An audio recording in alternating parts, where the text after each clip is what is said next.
BBC news আন্তর্জাতিক সংবাদে আপনাকে স্বাগতম। শুরুতেই সংবাদ শিরোনাম, এরপর বিস্তারিত। ইসরায়েলে ১০ ঘণ্টারও কম সময়ে ৭ দফায় হামলা। ইরানে হামলা অব্যাহত রাখতে ট্রাম্পকে চাপ দিচ্ছেন সৌদি যুবরাজ। হরমুজ প্রণালী নিয়ে কঠোর সিদ্ধান্ত জানাল ইরান। জ্বালানি খাতে জরুরি অবস্থা ঘোষণা করেছে ফিলিপাইন। এতক্ষণ শুনছিলেন সংবাদ শিরোনাম, এখন বিস্তারিত। আপনি যদি মুসলিমদের পাশে থাকতে চান তাহলে ভিডিওতে লাইক করে চ্যানেলটি অবশ্যই সাবস্ক্রাইব করে দেবেন। ইসরায়েলে ১০ ঘণ্টারও কম সময়ে ৭ দফায় হামলা। ইসরায়েলে ৭ দফায় ক্ষেপণাস্ত্র হামলা চালিয়েছে ইরান। ১০ ঘণ্টারও কম সময়ের মধ্যে হামলাটি হয়।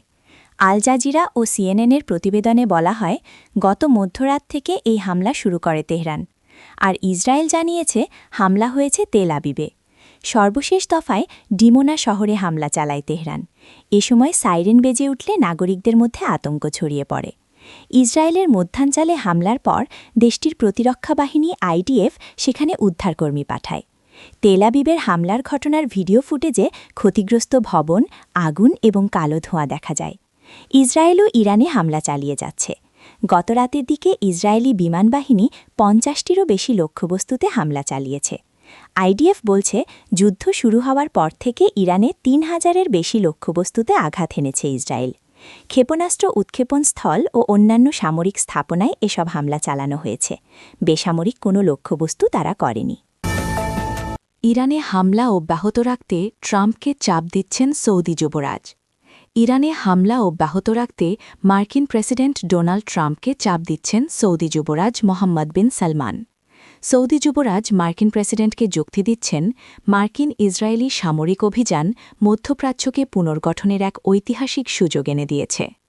গত সপ্তাহে বেশ কয়েকবার ট্রাম্পের সঙ্গে আলোচনা হয়েছে সৌদি যুবরাজের। এসব আলোচনার বিষয়ে জানেন এমন সূত্রের বরাত দিয়ে মার্কিন সংবাদমাধ্যম নিউ ইয়র্ক টাইমস একথা জানিয়েছে।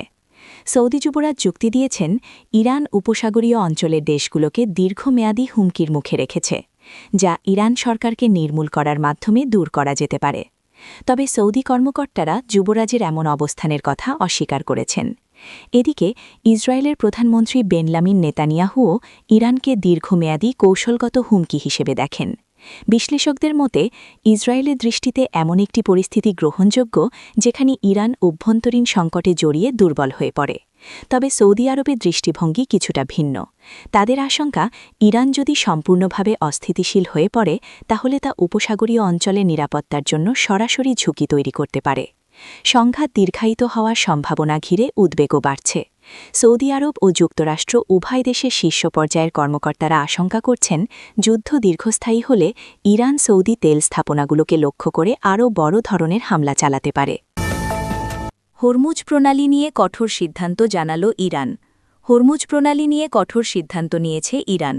দেশটি জানিয়েছে, কৌশলগতভাবে গুরুত্বপূর্ণ হরমুজ প্রণালী যুক্তরাষ্ট্র, ইসরায়েল কিংবা তাদের সামরিক অভিযানে সহায়তাকারী দেশগুলোর সঙ্গে সংশ্লিষ্ট জাহাজের জন্য বন্ধ থাকবে। মঙ্গলবার ২৪ মার্চ ইরান ইন্টারন্যাশনালের এক প্রতিবেদনে এ তথ্য জানানো হয়েছে। ইরানের পররাষ্ট্রমন্ত্রী আব্বাস আরাগাচি মালয়েশিয়ার পররাষ্ট্রমন্ত্রী মোহাম্মদ বিন হাসানের সঙ্গে এক টেলিফোন আলাপে জানান, অন্যান্য দেশের জাহাজ নির্দিষ্ট সমন্বয়ের মাধ্যমে প্রণালীটি ব্যবহার করতে পারবে। ইরানের পররাষ্ট্র মন্ত্রণালয়ের এক বিবৃতিতে জানিয়েছে, যুক্তরাষ্ট্র ও ইসরায়েলের সামরিক আগ্রাসনের সরাসরি প্রতিক্রিয়া হিসেবেই এই সিদ্ধান্ত নেওয়া হয়েছে। ইরানের সার্বভৌমত্ব ও ভৌগোলিক অখণ্ডতা রক্ষার উদ্দেশ্যেই এই পদক্ষেপ। এদিকে মধ্যপ্রাচ্যে যুদ্ধের প্রেক্ষাপটে বিশ্বের প্রথম দেশ হিসেবে আনুষ্ঠানিকভাবে জাতীয় জ্বালানি জরুরি অবস্থা ঘোষণা করেছে ফিলিপাইন। মঙ্গলবার ২৪ মার্চ এক প্রতিবেদনে এ তথ্য জানিয়েছে বিবিসি বাংলা। তেল সরবরাহে বিঘ্নিত হওয়ার প্রভাবে খুব কম দেশই ফিলিপাইনের চেয়ে বেশি ঝুঁকিতে রয়েছে। দেশটি ৯৮% তেল উপসাগরীয় অঞ্চল থেকে আমদানি করে। গত ৩ সপ্তাহে একাধিকবার জ্বালানির মূল্য বৃদ্ধি করা হয়েছে দেশটিতে। মধ্যপ্রাচ্যের যুদ্ধ শুরু হওয়ার পর থেকে সেখানে ডিজেল ও পেট্রোলের দাম দ্বিগুণেরও বেশি বেড়েছে। দেশটির জ্বালানি মন্ত্রী বলেছেন, ফিলিপাইনের কাছে প্রায় ৪৫ দিনের জ্বালানি মজুদ রয়েছে।